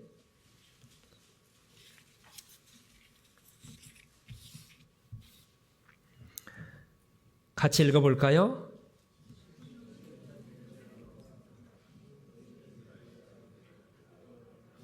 14절. 지렁이 같은 너 야곱아. 이 말이 좀 지렁이 알죠? 지렁이가 이뻐요, 안 이뻐요? 지렁이, 길가에 지렁이 나오면 꿈틀꿈틀 분들하다가 땅속에서 나온 게 막 햇빛에 말라지면 막 몸부림치다가 불쌍하게 죽는. 지렁이 같은 너 야곱아, 너 이스라엘 사람들아 두려워 말라. 하나님 볼 때는 이스라엘 사람들이 지렁이, 우리가 연약하기로 지렁이 같이 연약하다는 거예요. 하나님이 도와주시니까 은혜로 여기가 붙어 있는 거지, 하나님이 안 도와줬으면 이 자리에 없었다는 거예요. 내 힘으로 여기 있었을 것 같아요. 지렁이 같은 너 야곱아, 너 이스라엘 사람들아 두려워 말라. 나 여호와가 말하노니 내가 너를 도울 것이라. 내 구속자는 이스라엘의 거룩한 자니라. 지켜보시고 필요할 때 돕는다는 거예요. 적당한 때. 근데 왜 지금 안 도와요? 하나님의 때가 안 됐으니까 그런 거예요. 하나님 때가 안 됐으니까. 하나님의 때, 하나님 모르고 있는 게 아니라 그때는 고난 받을 때였어요. 마음이 겸손해지고 단련이 돼야 돼요. 고난 가운데 고난이 통과하니까 감찰하시는 하나님을 깨닫게 되는 거죠. 하나님을 더 알게 된 거예요. 그런 게 없었으면, 고난을 안 받았으면 감찰하시는 하나님을 머리로는 아는데 진짜 나를 감찰하셔? 도와주셔? 안 그런 것 같은데? 몰라요. 그렇게 되겠죠. 예. 그래서 다시 이제 본문 16장 14절입니다. 16장.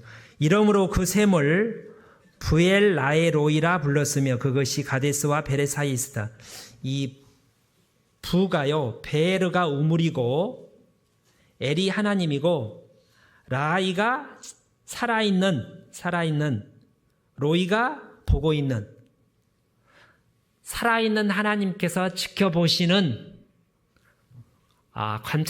깨닫는 곳이 그 샘물 계셨어요. 그게 사마리아 우물가가 될 수도 있고 베데스다 연못이 될 수 있습니다. 거기서 하갈은 외로웠어요. 아무도 자기를 도와주지 않고 버려졌다고 생각했어요. 아브라함이 그렇게 외로워했지만 자기 살라고 나를 도와주지도 않고 이렇게 생각했을지도 모르죠. 아무도 나를 생각하지도 않고 관심도 안 가지고 돌아보지도 않고 내 형편도 모르고 외롭고 방황하고, 근데 그 자리에 하나님이 나타나셔서 함께 지켜보고 계시다가 때가 되니까 나타나셔서 축복하시고 위로하시고, 이 물을 먹는 자마다 다시 목마르려니와 내가 주는 물을 먹는 자는 영원히 목마르지 아니하리니 그 속에서 영생하도록 솟아나는 샘물이 되리라. 그 말씀을 듣고 이제 사마리아 여자가 예수님을 만나서 좋아서 막 뛰어가지고 막 동네로 간 것처럼 이때 하갈 마음이 큰 힘을 얻었겠죠. 나중에 또 힘들 때 넘어지더라도 이때는. 자, 이제 정리하고 마치겠습니다. 마태복음 25장을 보겠습니다. 마태복음 25장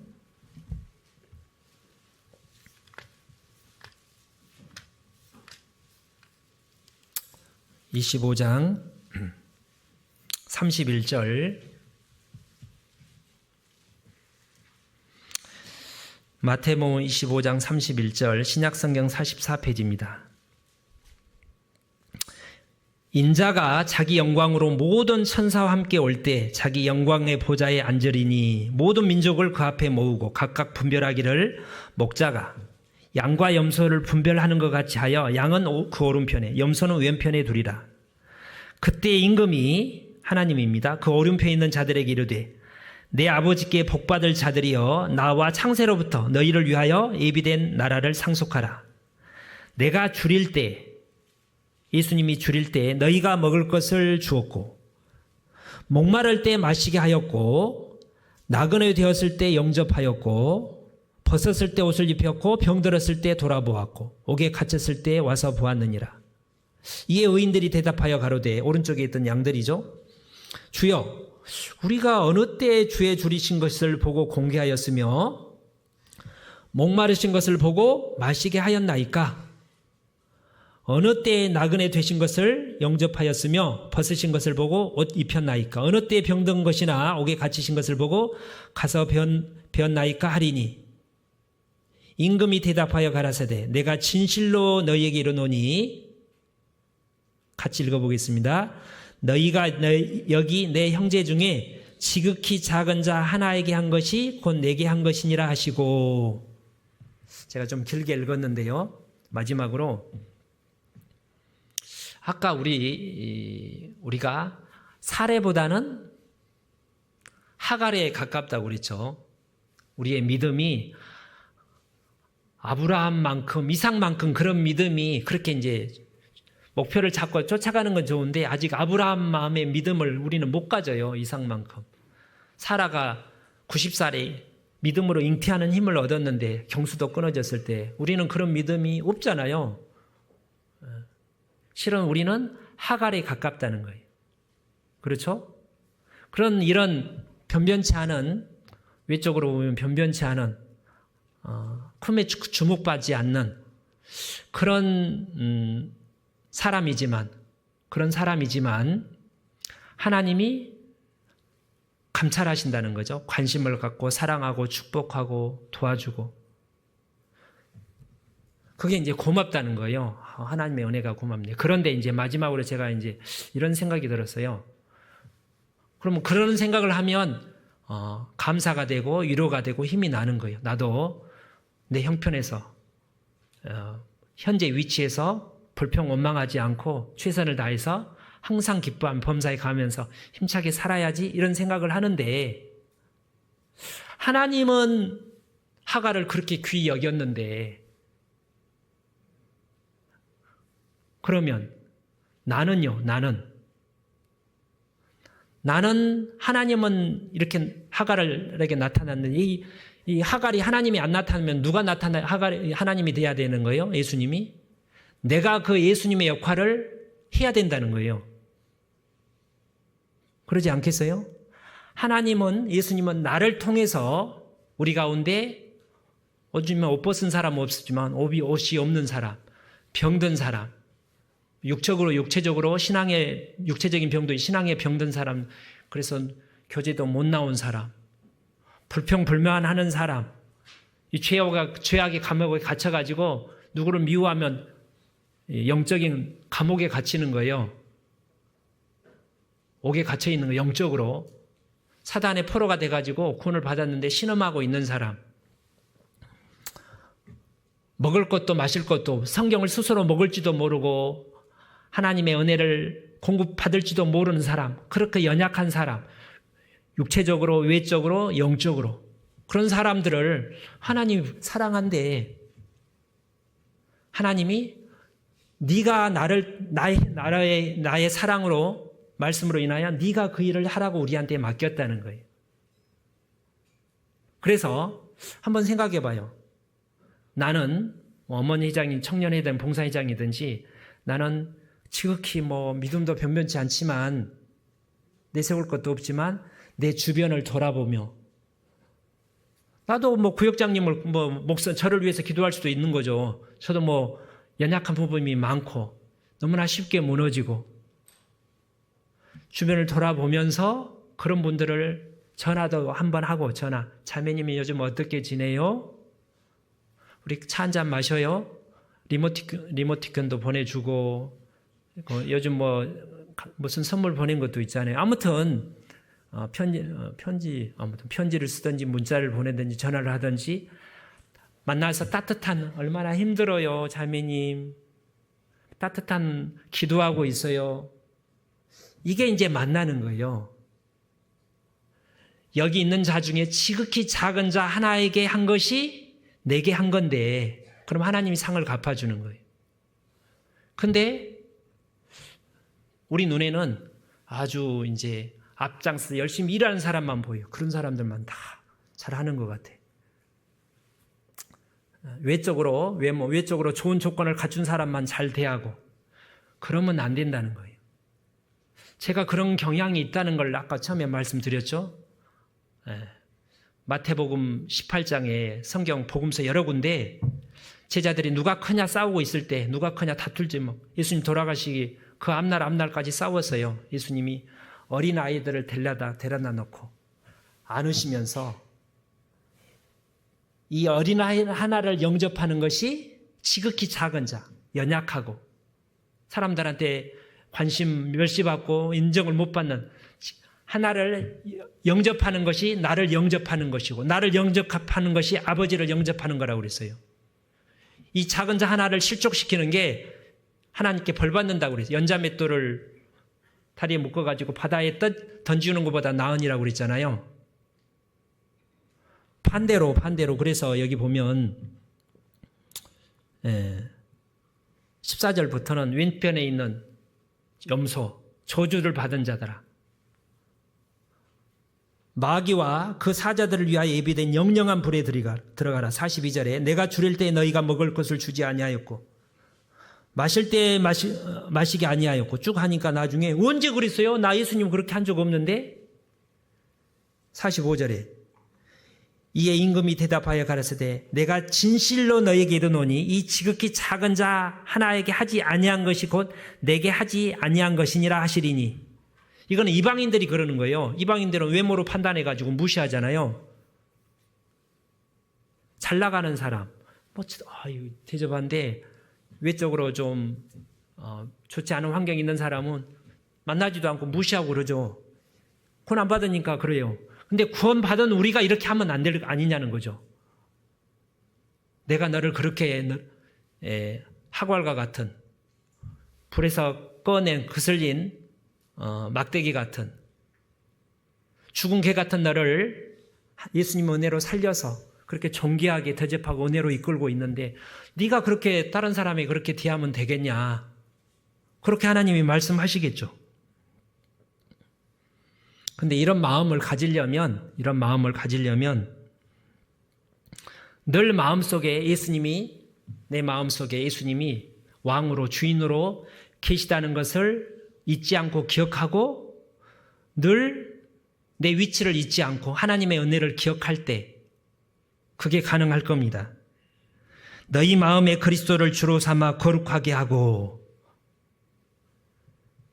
믿음으로 말미암아 그리스도께서 너희 마음에 계시게 하옵시고.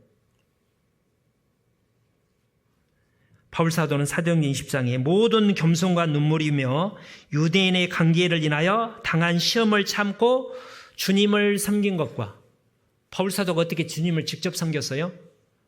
가장 연약한 분들, 예수님이 가난한 사람들, 병자들, 소외받은 사람들을 이렇게 만나서 직접 고쳐주고 살려주고 복음을 전한 것처럼 많은 시험이 있어도 그걸 참고 형제자매를 섬기고 복음으로 이방인들을 섬기고 그게 주님을 섬겼다는 거예요. 그렇게 가능하려면 내가 원래 죽은 개 같은 이게 원래 나였잖아요. 이것을 잊지 않고 기억할 때 우리가 이렇게 살고 축복을 받는다고 생각합니다. 기도하겠습니다. 하나님 감사합니다. 하나님 앞에 아무것도 아닌 없었던 저희를 흙으로 만드시고 하나님의 형상대로 우리를 창조하시며 영을 넣어주시고 또 죄로 말미암아 오염되고 죽은 개 같은 저희를 우리 주 예수님의 그 십자가에 한이 없는 희생의 사랑으로 그 수치와 고통을 다 받으시면서 그 보배로운 피로 우리를 구원해 주셔서 오늘에까지 이르게 해 주신 하나님, 이 은혜가 얼마나 크고 놀라운지요. 우리도 이 놀라운 은혜를 우리가 잊지 않고 우리 주변에 이뤄진 영혼들을 다시 하갈과 같은 죽은 개 같은 영적으로 그런 사람을 돌아보며 우리 주님이 우리를 섬겼다처럼 우리가 더 섬기기를 원합니다. 하나님, 늘 우리 마음속에 주님이 왕으로 주인으로 섬기며 이 믿음의 길을, 순종의 길을 가도록 인도하여 주십시오. 오후에 중고등부 집회 복음 말씀이 전해집니다. 몇몇 귀한 영혼들이 우리 예수님의 십자가의 사랑을 믿고 깨달아 구원에 이르도록 도와주십시오. 또 이번 주 목요일부터 우리 초등부 귀한 집회가 있습니다. 초등부 우리 학생들 또는 선생님, 학부모님 우리 모두가 어린 아이들의 영혼에 대해서 관심을 갖고 기도하며 마음으로 함께하며 함께 참여토록 도와주십시오. 우리 구주 예수님 이름으로 기도 올립니다. 아멘. 찬송가 432장입니다.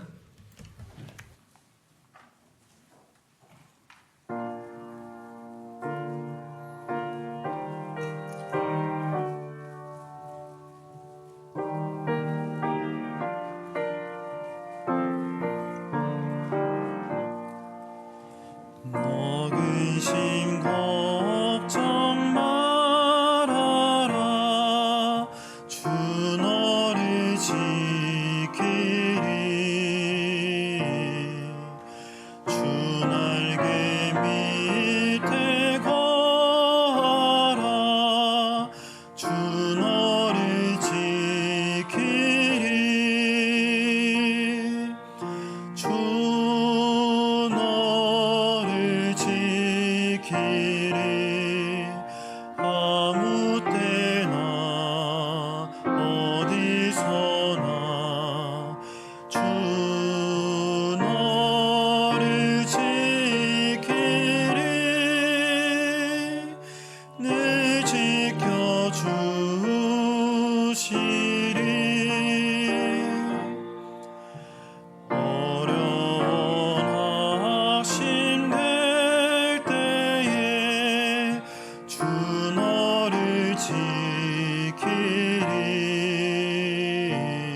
봉사회장님 광고해 주시겠습니다.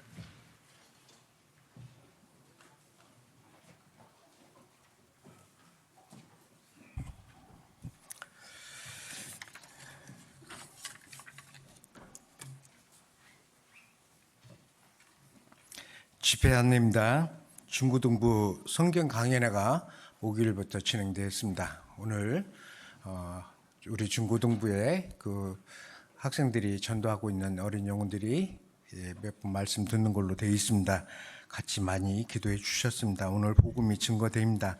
하여튼 그 어린 영혼들의 마음이 열리고 하나님의 말씀이 마음 가운데 들어갈 수 있도록 같이 기도해 주셨으면 감사하겠습니다. 이어서 어린이 천국잔치가 이번 주 목요일부터 진행됩니다. 2월 5일부터 2월 8일까지 오전 10시 30분에 전주교회 전성근 전도사님 모시고 이렇게 진행됩니다. 이를 위해서도 같이 기도해 주셨으면 감사하겠습니다. 저희 간지에 나와 있죠. 간지에 나와 있는 기도 부탁 올라와 있는데요. 우리 같이 합심 기도해 주셔야 될 것 같습니다. 그리고 우리 전성근 전도사님이 오셔서 목요일 날 학부모 교육이 있습니다. 7시에 저녁 7시에 1층 소강당에서 있겠고 그 다음에 금요일 날에는 교사교육이 있습니다. 교사교육이 7시에 있겠습니다. 그래서 우리 학부형 되시는 형제자매님들 모두 참석해서 같이 교육 받을 수 있도록 협조해 주셨으면 감사하겠습니다. 또한 교사 되시는 우리 형제자매님들도 금요일 날 저는 참석해서 같이 교제할 수 있도록 하셨으면 좋겠습니다. 이번 주에는 구역 모임이 있습니다. 많은 구역들이 있습니다. 잘 참고해 주셔서 구역 모임 참석해 주셨으면 감사하겠습니다. 오늘 또한 임원 모임도 있습니다. 임원 모임이 중고등부 집회관계로 소강당에서 하지 않고요. 대강당에서 하겠습니다. 2시 30분에 임원 모임이 있습니다. 같이 참석해 임원 되시는 형제자매님들은 저는 참석해 주셨으면 감사하겠습니다. 또한 이번 주에는 구역 임원 모임이 있겠습니다. 자율로 구역에서 임원 모임을 해주셨으면 감사하겠습니다. 이상 광고 마치겠습니다.